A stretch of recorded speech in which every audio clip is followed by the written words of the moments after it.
রাতের অন্ধকারে যখন সবাই ঘুমিয়ে পড়ে তখন কি আপনি জানেন আপনার ঘরের দরজায় কি আসছে? ঋণের চাপ, রোজগারের অনিশ্চয়তা, বা কাল কি হবে এই ভয়। যদি রাতে ঘুমানোর ঠিক আগে এই তিনটি সূরা পড়ার নিয়মটা আপনি ঠিকমতো মেনে চলেন, তবে ইনশাআল্লাহ আপনার জীবনে বারাকা আসবে, রিজিকের দরজা খুলবে, আর মনে থাকবে গভীর প্রশান্তি। কিন্তু একটা কথা পরিষ্কার রাখি, এটা কোনো জাদু বা রাতারাতি কোটি টাকা আসার ফর্মুলা নয়। এটি হলো আল্লাহর কাছে আস্থার দোয়া, নিয়মিত আমল আর মনের শান্তির চাবি। আজকের এই কথাগুলো মন দিয়ে শুনুন, কারণ এটি আপনার রাতের ঘুম আর জীবনের দিক বদলে দিতে পারে। আজ আমরা কথা বলবো এমন একটি সহজ কিন্তু অত্যন্ত শক্তিশালী রাতের আমল নিয়ে, যা আমাদের পূর্বসূরীরা নিয়মিত করতেন। ইসলামে ধন সম্পদ বা টাকা পয়সা শুধু ব্যাংক ব্যালেন্স নয়, এটি হলো বারাকা। বারাকা মানে কম টাকার বেশি কাজ, হালাল রোজগারে সন্তুষ্টি, অপ্রয়োজনীয় খরচ কমে যাওয়া, আর মনে থাকা শান্তি। আল্লাহ তাআলা কুরআনে বলেছেন, রাতের জিকির ও তিলাওয়াত তোমাদের জন্য বিশেষ ফজিলত বহন করে। হাদিসে এসেছে, রাতের ঘুমানোর আগে কুরআন পড়লে আল্লাহ রাতভর ফেরেশতা পাঠান, যারা সেই ঘরে হেফাজত ও বারাকা নিয়ে থাকে। আজ আমরা তিনটি বিশেষ সূরা নিয়ে কথা বলবো। এগুলো শুধু পড়লেই হবে না, বুঝে পড়তে হবে, নিয়মিত পড়তে হবে, আর আল্লাহর উপর ভরসা রাখতে হবে। প্রথম সূরাটি হলো সূরা আল ওয়াকিয়া। মাত্র ৯৬টি আয়াত, কিন্তু এর ফজিলত অসামান্য। রাসূলুল্লাহ সাল্লাল্লাহু আলাইহি সাল্লাম বলেছেন, যে ব্যক্তি প্রতি রাতে সূরা আল ওয়াকিয়া পড়বে, দারিদ্রতাকে কখনো স্পর্শ করবে না। এটি কোনো গ্যারান্টি লটারি নয়, এটা হলো আল্লাহর উপর আস্থা। সূরাটি বললে মনে জাগে, আল্লাহই তো রিজিকের মালিক। তিনি চাইলে এক ফোঁটা বৃষ্টিতে ফসল ফলান, আর চাইলে পাহাড়ের মতো সম্পদও ধুয়ে নিয়ে যেতে পারেন। তাই রাতে ঘুমানোর আগে এই সূরাটি পড়ুন। অর্থ না বুঝলেও পড়তে পারেন, তবে যদি সময় পান একবার বাংলা অনুবাদ বা সহজ তাফসির পড়ে নিন, দেখবেন মনে এক অদ্ভুত শান্তি আসবে। আর সেই শান্তি হলো প্রকৃত ধন। যখন মনে থাকে রিজিক আল্লাহর হাতে, তখন লোভ কমে, সিদ্ধান্ত স্বচ্ছ হয়, আর হালাল পথ খুঁজে পাওয়া সহজ হয়। দ্বিতীয় সূরাটি হলো সূরা আল মুলক, যাকে আল মানিআও বলা হয়। এটি ৩০ আয়াতের। হাদিসে এসেছে, এটি কবরের শাস্তি থেকে রক্ষা করে, আর রাতের আমলে এর স্থান বিশেষ। কেন টাকা পয়সার কথা বলছি? কারণ আল্লাহর মুলক বা ক্ষমতা যিনি চেনেন, তিনি কখনো লোভে পড়েন না, কখনো হারামের দিকে ঝুঁকেন না।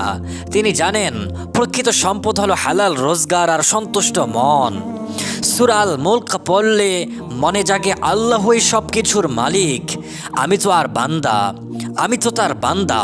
এই মানসিকতা বদলে দেয় আপনার আয় ব্যয়ের ধারা। ঋণ কমে, বারাকা বাড়ে, আর অপ্রয়োজনীয় খরচ কমে যায়। রাতে ঘুমানোর আগে এই সূরাটি ধীরে ধীরে শান্ত মনে আপনি পাঠ করুন। ৩ মিনিটের বেশি লাগবে না, কিন্তু এর প্রভাব জীবনব্যাপী। তৃতীয় সূরাটি হলো ৩টি ছোট ছোট সূরা, সূরা আল ইখলাস, সূরা আল ফালাক, সূরা আন নাস। ইসলামে এগুলোকে রাতে ঘুমানোর আগে পড়ার বিশেষ নিয়ম হিসাবে গণ্য করা হয়। রাসূলুল্লাহ সাল্লাল্লাহু আলাইহি ওয়াসাল্লাম ঘুমানোর আগে এই ৩টি সূরা হাতে নিয়ে ফু দিয়ে গায়ে মাখতেন। এগুলো শয়তানের কুমন্ত্রণা, দুশ্চিন্তা আর ভয় দূর করে। আর জানেন টাকা পয়সা কমে যায় কখন? যখন মনে থাকে ভয়, লোভ বা অস্থিরতা। এই ৩ সূরা পড়লে মন স্থির হয়, সিদ্ধান্ত নেওয়া সহজ হয়, আর আল্লাহর উপর ভরসা বাড়ে। সূরা ইখলাস শেখায় আল্লাহ এক, অদ্বিতীয়। ফালাক ও নাস শেখায় সব ক্ষতি ও অকল্যাণ থেকে আল্লাহই রক্ষাকারী। এই মানসিক প্রশান্তি হলো প্রকৃত সমৃদ্ধির চাবিকাঠি। এখন আসি কিভাবে পড়বেন। প্রথমত উজু করে নিন, যদি সম্ভব না হয় শুধু মুখ হাত ধুয়ে নিন। দ্বিতীয়ত ঘুমানোর ঠিক আগে বিছানায় বসুন, পিঠ সোজা, মন শান্ত। তৃতীয়ত প্রথমে সূরা আল ওয়াকিয়া, তারপর সূরা আল মুলক, শেষে ইখলাস, ফালাক ও নাস। প্রতিটি সূরা একবার করে পড়ুন। দ্রুত নয়, ধীরে স্পষ্ট করে। অর্থ না জানলেও নিস্তব্ধ মনে পড়ুন। চতুর্থত, পড়া শেষে 2 হাত তুলে বলুন, ইয়া আল্লাহ, তুমি রিজিক দাতা, এই আমল বারাকাময় করো, হালাল রোজগার দাও, ঋণ থেকে মুক্তি দাও, আর আমাকে কৃতজ্ঞ বান্দা বানাও। পঞ্চমত, নিয়মিত আমলটি করুন। একদিন পরে বাকি রাতে ভুলে গেলে হবে না, কমপক্ষে 40 দিন নিয়মিত চালিয়ে যান, দেখবেন পরিবর্তন ধীরে ধীরে আসবে। এখন একটি গুরুত্বপূর্ণ কথা ক্লিয়ার করি, এই আমল করলেই কি হঠাৎ ব্যাংকে কোটি কোটি টাকা আসবে? না, ইসলামে দ্রুত ধনী হওয়ার কোনো শর্টকাট নেই, বরং এই আমল হলো বারাকার চাবি। বারাকা মানে কম টাকায় বেশি কাজ, হালাল রোজগারের সন্তুষ্টি, ঋণ থেকে মুক্তি, আর অপ্রয়োজনীয় খরচ কমে যাওয়া।